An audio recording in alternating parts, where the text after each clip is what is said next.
Oscar, must have been a fun flight home.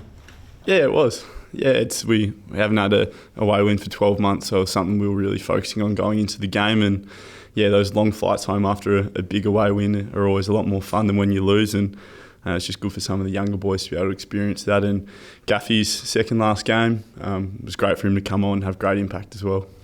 That's what Jared said last week. He expected when Gaffy would play that role. How's that look? It's fine for me. And he just slotted straight in, a couple of clearances, and obviously took that pretty pivotal mark towards the end. So impressed with his sort of the way he approached that game as well. Yeah, I mean, Gaffy's a professional. He's almost played, I think this weekend will be his 300th game of AFL registered games, I think, including pre-season games, and played a couple of state and Australia games along the way. So he's an absolute pro, and I mean, didn't really surprise me, him coming on and having great impact. That's what he's been able to do for his whole career since he was 18 years old, and it was just really nice to be able to celebrate with him after the game as well. You weren't surprised his kick was going to fall short. I saw you were in front of the pack, so you knew what was coming. Yeah, I've played with Gaffy for a while and thought wasn't on the goal line because I was trying to get a little cheapy kick off him. But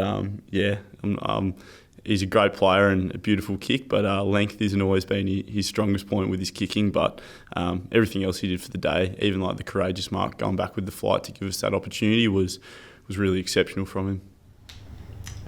You've been looking like you're in terrific form. How's your confidence post that injury? Yeah, feeling really good. I remember probably before I came back having conversations like this, and I think you're always a little bit tentative when you return from a long-term injury, but I think I've been really well supported by some great forwards around me. I think Jack Darling's form the last fortnight, 4 weeks since he's come back into the side has been unbelievable, and then Jake Waterman has had a terrific year, so he's copping a lot of attention as well, so probably allowing me to get more of a freer run at it than I have in the past, and we've worked pretty well as a forward line as well since I've come back, so just really enjoying being out there and playing footy, to be honest. Is the belief any different under Scully?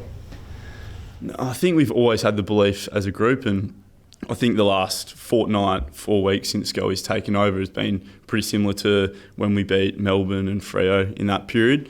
The issue for us has been consistency and stringing it in home and away games, and clearly the weekend was a positive first step in doing it in an away game, away from home in Tassie, but really important week for us this week, making sure we're training well, preparing as best we can, because this game against Carlton on the weekend, the weekend and the week before is all worth nothing if we roll up on the weekend and don't perform at a high level. So although, it was positive on the weekend and we're happy and guys got to experience a good win, it's not really backslapping going on. Like, we've still got a job to do and 2 games left. Like, what's there to lose? Have you had a chance to review the game yet? No, it's only Monday. Nah, not yet. So 8-day break, and so we'll do most of that tomorrow. But I mean, thinking about it, we probably got a little bit lucky. I mean, we had a great finish to the game, and everyone obviously saw that. But they beat us in contested ball, inside 50s, tackles. Like, they had quite a bit of dominance of the game, and we had some special players stand up late in the game. I think Elliot Yeo's last quarter was exceptional. As you mentioned, Gaffy, Gov played one of the best games I've ever seen. So we had some individuals play really well, but I think there's still a lot of room for improvement for the rest of the year for us as well. Carlton got a lot of injuries yesterday. Mackay and Curnow both might be out this weekend. Do you see this as possibly your best chance to beat them?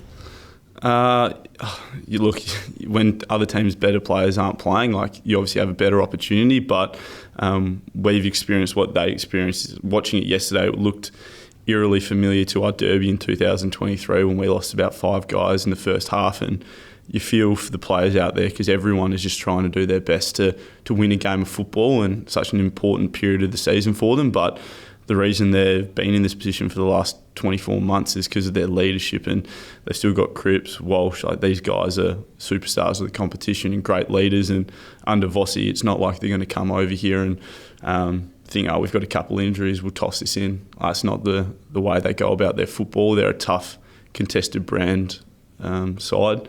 So if you don't come at your best, like, it doesn't really matter who's playing, they'll still give you a red hot shake. So it'll be a great contest, and just really looking forward to it.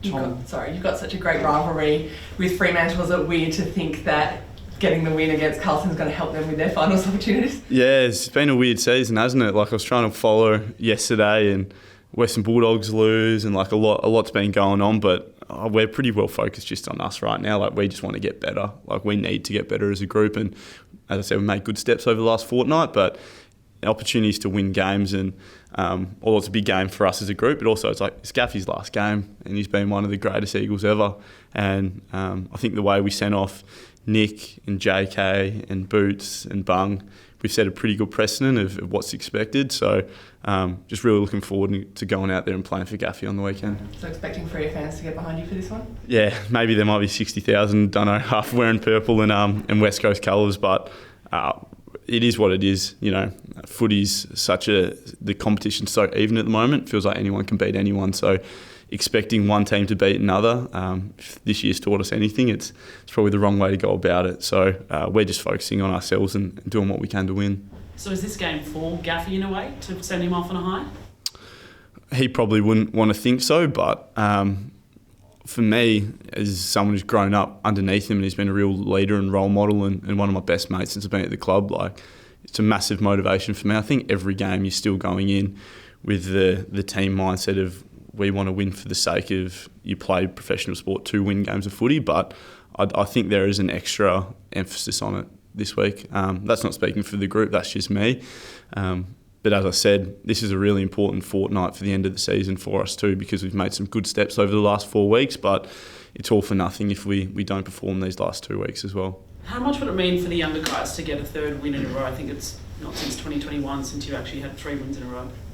Yeah, it obviously means a lot. I think it means a lot to everyone, like not only the younger players but older players that have been toiling away. And I mean, Jeremy McGovern's season this year and the things he's gone through and played with, and it's remarkable. It shows how much it means to not only younger guys who are making their way, but older guys who have experienced the ultimate highs and have achieved great things in the game. They're still so committed to what we're doing right now. Every win every opportunity to have a win. You just want to win. Like there's nothing else to say. It's there in front of us, so let's go for it. There's been talk that Tom Barras could be playing elsewhere next year. How big a loss would that be as a teammate?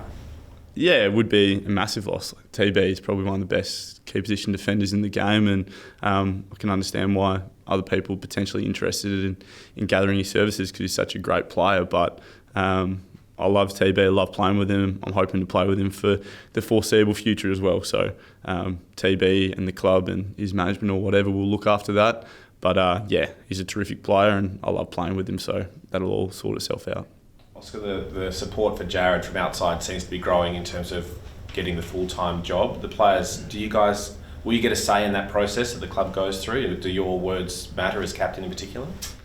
I'm not too sure, to be honest. I think the club, obviously they've released a panel that will be consulting and working towards finding the new head coach, and from what I see, that's just up to them. So it's a footy department and heads that are far beyond us. We're kind of in the weeds of it week to week and playing. So, and also I'm a 25-year-old young man, so I don't really know what's the best going forward. Like I might have an opinion, but smarter minds will prevail and they'll make the right decision. So I've got full confidence in the footy club. And in saying that, I've loved playing for Scully the last 4 weeks, and the group are clearly buying into some of the principles he's setting for us. So, the club will make the right decision. So he would have your vote if you were asked?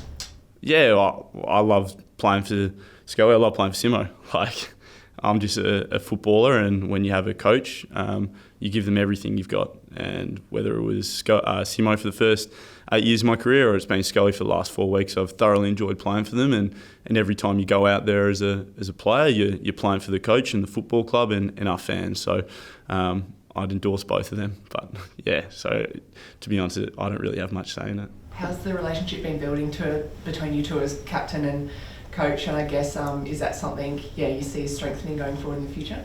Yeah, well, I knew Scully a little bit when I was a young boy because he grew up in the same area up north, went to similar school as his youngest son Taj, and his son's the same age as my little sister. So we've kind of known of each other for a while now, and a lot of my friends played at Subiaco under him too. So we've had somewhat of a relationship for a little bit of time now, and it's progressed pretty naturally. And also Duggo as well with Scully, we've got a nice blend. But right now, as I said, we've got 2 games to go, so we're not really talking too big a picture. We're kind of focused on what we can do the next fortnight as a group.